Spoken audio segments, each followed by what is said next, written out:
Railway ತನ್ನ ಸಂವಹನ ಮೂಲಸೌಕರ್ಯವನ್ನು ನವೀಕರಿಸಲು ಮತ್ತು ಅನೇಕ ವಲಯಗಳಲ್ಲಿ ಕವಚ್ ಸ್ವಯಂಚಾಲಿತ ರೈಲು ಸುರಕ್ಷತಾ ವ್ಯವಸ್ಥೆಯನ್ನು ವಿಸ್ತರಿಸಲು 1,200 ಕೋಟಿ ರೂಪಾಯಿಗಳಿಗೂ ಹೆಚ್ಚು ಮೌಲ್ಯದ ಯೋಜನೆಗಳಿಗೆ ಅನುಮೋದನೆ ನೀಡಿದೆ.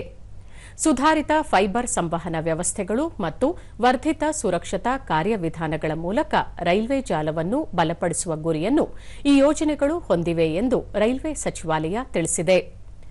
ಕೇಂದ್ರ ರೈಲ್ವೆಯ ಎಲ್ಲ 5 ವಿಭಾಗಗಳಲ್ಲಿ 600 ಕೋಟಿ ರೂಪಾಯಿಗೂ ಹೆಚ್ಚು ವೆಚ್ಚದಲ್ಲಿ ದೃಢವಾದ ಡ್ಯುಯಲ್ ಫೈಬರ್ ಸಂವಹನ ಜಾಲವನ್ನು ಸ್ಥಾಪಿಸಲು 2 ಪ್ರಮುಖ ಯೋಜನೆಗಳಿಗೆ ಅನುಮೋದನೆ ನೀಡಲಾಗಿದೆ ಎಂದು ಸಚಿವಾಲಯ ತಿಳಿಸಿದೆ.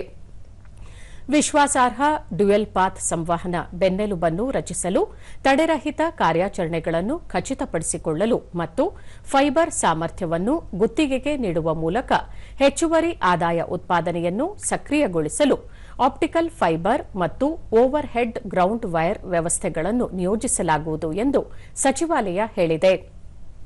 ಸ್ಥಳೀಯವಾಗಿ ಅಭಿವೃದ್ಧಿಪಡಿಸಲಾದ ರೈಲುಗಳ ಘರ್ಷಣೆ ತಪ್ಪಿಸುವ ವ್ಯವಸ್ಥೆಯಾದ ಕವಚ್ 4.0 ತಮಿಳುನಾಡು, ಕೇರಳ ಮತ್ತು ಕರ್ನಾಟಕದಾದ್ಯಂತ 548 ಕಿಲೋಮೀಟರ್ಗಳಷ್ಟು ದಟ್ಟಣೆಯ ಮಾರ್ಗಗಳಲ್ಲಿ 300 ಕೋಟಿ ರೂಪಾಯಿ ವೆಚ್ಚದಲ್ಲಿ ನಿಯೋಜಿಸಲಾಗುವುದು ಎಂದು ಸಚಿವಾಲಯ ತಿಳಿಸಿದೆ.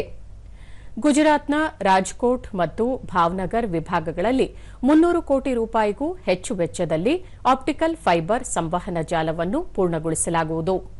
ಈ ಕ್ರಮಗಳು ಆಧುನಿಕ ರೈಲು ನಿಯಂತ್ರಣ ವ್ಯವಸ್ಥೆಗಳಿಗೆ ಅಗತ್ಯವಾದ ಸಂವಹನ ಬೆನ್ನೆಲುಬನ್ನು ಬಲಪಡಿಸಲಿದೆ. ಕವಚ್ನ ವ್ಯಾಪಕ ಅನುಷ್ಠಾನವನ್ನು ಬೆಂಬಲಿಸುತ್ತದೆ.